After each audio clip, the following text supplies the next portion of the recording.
On va démontrer la propriété de comparaison de deux carrés. Donc on veut démontrer dans un premier temps que si on prend deux nombres réels a et b positifs, a inférieur ou égal à b sera équivalent à a au carré plus petit que b au carré.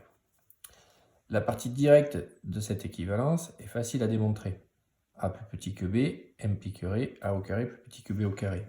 Ça vient des variations de la fonction carré. On sait que la fonction carré f est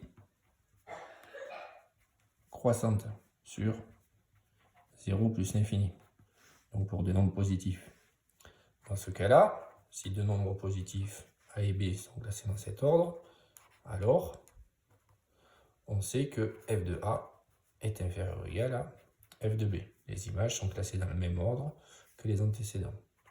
Ce qui veut dire dans notre cas que a au carré est inférieur ou égal à b au carré. On a bien démontré que si a est inférieur ou égal à b, alors a au carré est plus petit que b au carré. La réciproque, c'est-à-dire on va essayer de démontrer que si a au carré est inférieur ou égal à b au carré, alors a est inférieur ou égal à b. Pour cela, donc on suppose que a au carré est plus petit que b au carré et que a et b sont des nombres positifs. Si a au carré est inférieur ou égal à b au carré, cela équivaut à a au carré moins b au carré négatif. Leur différence est négative.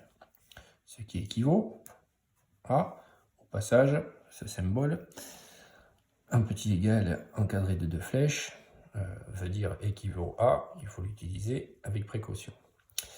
Or, a au carré moins b au carré, c'est une entité remarquable. Donc cette inégalité est équivalente à moins b, facteur de a plus b, inférieur ou égal à 0.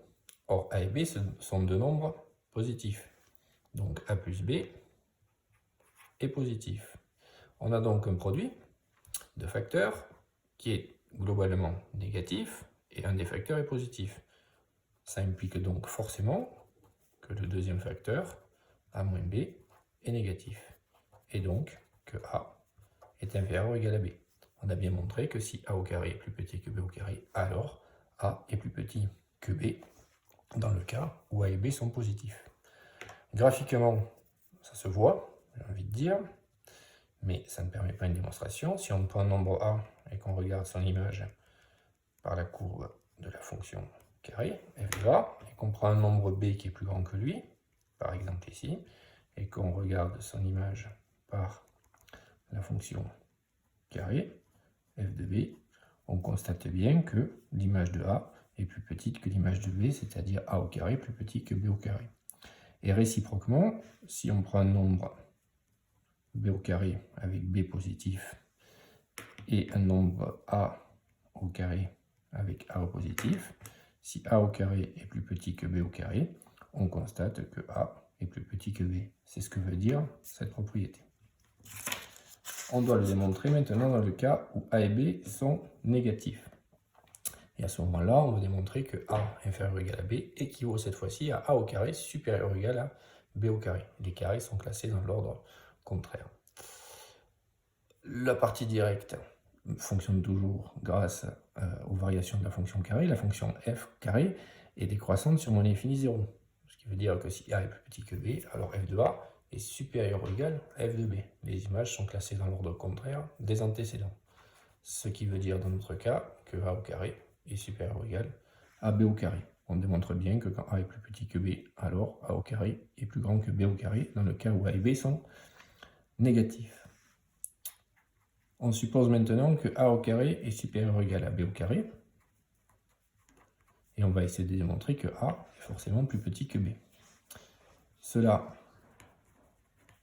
équivaut à a au carré moins b au carré supérieur ou égal à 0. Ce qui équivaut à, toujours grâce à l'identité remarquable, a moins b facteur de a plus b supérieur ou égal à 0. On a affaire ici à deux nombres a et b négatifs. Donc a plus b est négatif. On a donc un produit de facteurs qui est globalement positif et un des facteurs est négatif. Donc forcément, le deuxième facteur est positif et donc est négatif, pardon, excusez-moi. Et donc A est inférieur ou égal à B.